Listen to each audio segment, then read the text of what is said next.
Narito ang mga home remedies na pampatanggal ng kuto ng mga aso. Nakakalungkot isipin na maraming aso sa buong mundo ang nakakaranas ng iba't iba't samot-saring sakit dahil rin sa dulot ng kuto sa kanila.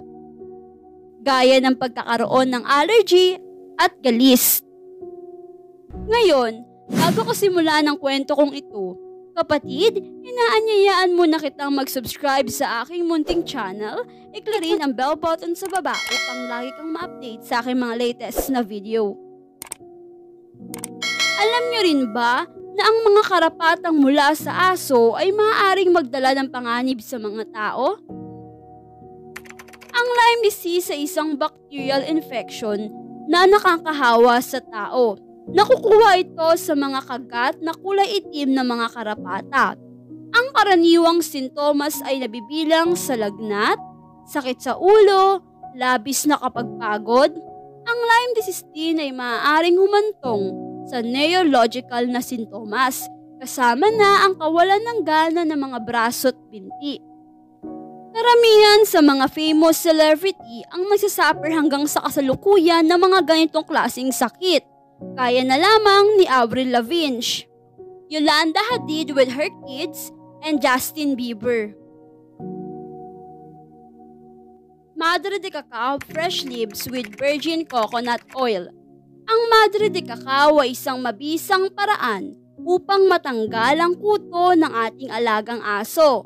Bukod yan, ito rin ay nagbibigay ng freshness sa kanila.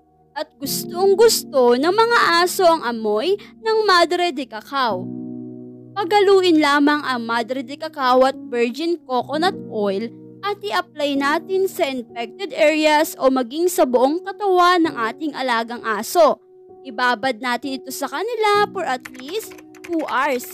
Gawin ito natin tuwing another day upang maging mas mabisang maalis ang mga kuto. Aloe vera. Ang aloe vera ay mabilis nating nakikita sa ating bakuran.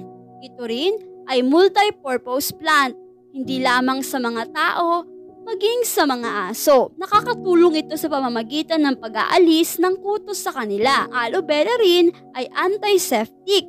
Maganda itong gamitin sa mga home remedies, medicine. Ipahid lamang ang aloe vera sa buong katawan ng aso at makakatulong na ito pang maalis ang mga kuto. Mas magiging mabisa ito kapag 2 beses sa isang araw natin ito gagawin. Lemon at garlic. Ang lemon at garlic ay madalas nating nakikita sa ating mga kusina. Madalas din natin itong sinasahog sa mga pagkain natin, lalo na ang garlic o bawang. Ito ang madalas nating main ingredients ng mga pagkain. Dahil sa tapang ng amoy ng mga ito at acid, mabisa itong pampatanggal ng kuto sa mga aso natin. Nahuhulog ng kusa ang mga kuto at di naglaon mamamatay sila, sapagkat hindi nila kakayanin ang amoy at acid ng mga ito. Pagaluin lamang ang lemon at garlic at i-apply natin sa ating mga alagang aso overnight upang mas mabisa at makita natin agad-agaran ang resulta. Apple cider vinegar. Mabilis lamang itong gamitin. Ilagay lamang ang kalahating kutsarita ng apple cider vinegar sa kanilang pagkain. Ang apple cider vinegar ay gaya rin ng aloe vera na multi-purpose para sa mga home remedies. Honey. Ang honey, madalas natin itong ginagamit sa mga pangsahog din sa mga pagkain, sa mga inumin. Pero alam nyo ba na ang honey ay isa ring paraan upang maalis ang mga kuto ng mga aso? Ilagay lamang ang honey sa buong katawan ng isang aso at least 3 to 5 hours bago banlawan upang maging mas effective. Honey ay nakakatulong upang masuffocate ang mga kuto at hindi makahinga. Ito rin ay may texture na malagkit, kaya hindi basta-basta nakakagalaw ang mga kuto at inaglaon, mamamatay din sila. Olive oil or other cooking oil.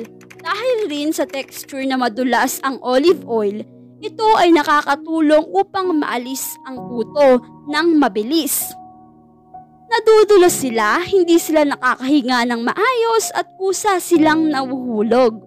Warning! Paalala, ito lamang ay mga home remedies na maaaring makatulong na maalis ang mga kuto sa inyong mga aso. But I strongly suggest na mas mainam pa rin magpakonsulta regularly sa mga vet natin upang makita ang kalagayan ng ating mga alagang aso. Bago ko tapusin ang video kong ito, kapatid, inaanyayaan kitang mag-subscribe sa aking YouTube channel. Pindutin mo na rin ang pulang kampana upang lagi kang ma-update sa aking mga latest na video. Panoorin mo na rin ang latest upload video ko na 10 pagkaing nagdudulot ng cancer sa atin. Hanggang sa muli,